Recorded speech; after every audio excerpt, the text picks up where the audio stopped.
Hello friends, સ્વાગત છે તમારું મારા કિચનમાં। આજે હું તમારી સાથે શેર કરીશ ઇન્સ્ટન્ટ ચકરી બનાવવાની રેસીપી। તો જ્યારે પણ આપણને ચકરી બનાવવાની હોય ને ત્યારે આપણને એમ લાગે કે આપણા 2-4 કલાક તો નીકળી જ જવાના છે, પણ આ ચકરીની રેસીપી એવી છે જે મિનિટોમાં ડબ્બો ભરીને તૈયાર થઈ જશે અને લોટ બાફવાની ઝંઝટ કર્યા વગર પહેલી જ વખતમાં એકદમ પરફેક્ટ અને ખાવામાં એકદમ ક્રિસ્પી અને ફરસી બનીને આ ચકરી તૈયાર થશે। તો બજાર કરતાં ઓછા ખર્ચામાં અને ઓછી મહેનતમાં બનતી આ ચકરીની રેસીપી તમે એક વખત જરૂરથી ટ્રાય કરજો। તો ચાલો જોઈ લઈએ ઇન્સ્ટન્ટ ચકરીની રેસીપી। તો ચકરી બનાવવા માટે આપણે અહીંયા વાટકીના માપથી 2 વાટકી ચોખાનો લોટ લઈશું અને વજનમાં જોઈએ તો 250 ગ્રામ જેટલો લોટ છે। હવે આમાં આપણે અડધી વાટકી ઘઉંનો લોટ નાખીશું।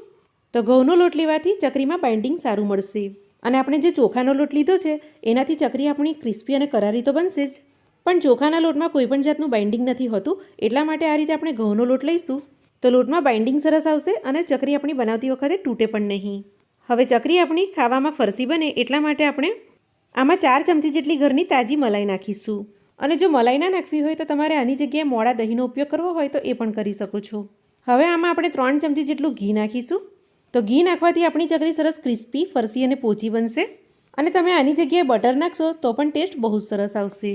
હવે આમાં આપણે સ્વાદ મુજબ મીઠું નાખીશું, સાથે જ અડધી ચમચી હળદર અને 2 ચમચી જેટલા તલ નાખીશું અને 1 ચમચી જેટલી તીખા લીલા મરચાં અને આદુની પેસ્ટ નાખીશું। હવે આ બધી સામગ્રીને આપણે લોટમાં સારી રીતે મિક્સ કરી લઈશું અને આ ટાઈમે જો તમને ભાવતું હોય તો લાલ મરચું અને હિંગ પણ તમે આમાં નાખી શકો છો। તો આ ચકરી આપણી બહુ જ ઓછી સામગ્રીથી બની જાય છે। તો જ્યારે પણ આપણે ચકરી બનાવીએ તો સૌથી મોટી મગજમારી તો એ જ લાગે કે લોટને પહેલાં તો પોટલીમાં બાંધીને બાફો, ત્યારબાદ લોટને તોડીને ઠંડો કરીને ભૂક્કો કરો અને ત્યારબાદ એમાં બધા મસાલા કરીને ચકરી બનાવો। તે બહુ લાંબી પ્રોસેસ થઈ જાય છે અને એમાં ટાઈમ પણ આપણો એટલો જ જાય છે। તો એની સામે તમે આ રીતે ચકરી બનાવશો તો આ રીત તમને એકદમ સહેલી લાગશે। તો બધું સારી રીતે મિક્સ થઈ જાય ત્યારબાદ આમાં આપણે કોસીરું ગરમ પાણી નાખીને બહુ કઠણ ના હોય એ રીતેનો સોફ્ટ લોટ બાંધીને તૈયાર કરીશું। તો હલકા ગરમ પાણીથી આનો આપણે લોટ બાંધીશું તો ચોખાનો લોટ પાણીને સરસ એબ્ઝોર્વ કરશે અને ફૂલશે પણ। તો જો આ રીતે મેં મીડિયમ સોફ્ટ હોય એવો લોટ બાંધીને આનો તૈયાર કરી લીધો છે। તો હવે આ લોટને આપણે રેસ્ટ આપવાની પણ કોઈ જરૂર નથી। લોટને રેસ્ટ આપ્યા વગર જ આપણે ડાયરેક્ટ જ આમાંથી ચકરી બનાવીશું।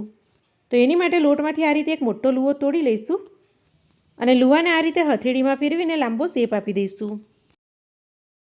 હવે સંજામાં આપણે સ્ટાર શેપની પ્લેટને મૂકી દઈશું અને સંજાને બંધ કરી સંજામાં અંદરથી આપણે સારી રીતે તેલ લગાવી લઈશું જેથી લોટ અંદર ચોંટે નહીં।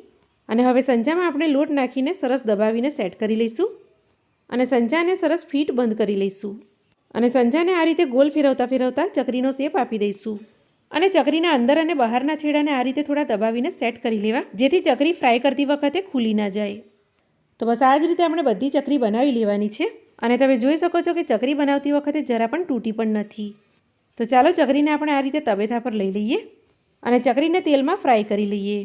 તો શરૂઆતમાં આપણે તેલ એકદમ હાઈ ફ્લેમ પર ગરમ કરી લેવાનું છે અને ત્યારબાદ એક એક કરીને ચકરી આપણે આ રીતે તેલમાં નાખી દઈશું। તો જ્યારે ચકરી આપણે તેલમાં નાખીએ ત્યારે તેલ એકદમ ગરમ હોય તો ચકરી એનો સરસ શેપ લઈ લે છે। તો કઢાઈમાં જેટલી ચકરી આવી રહે એટલી આપણે ચકરી આમાં નાખી દઈશું અને શરૂઆતમાં આપણે ચકરીની સાઈડ ચેન્જ કરવાની ઉતાવળ બિલકુલ નથી કરવાની અને ચકરી ફ્રાય કરતી વખતે આ સ્ટેપ ખૂબ જ ઇમ્પોર્ટન્ટ છે।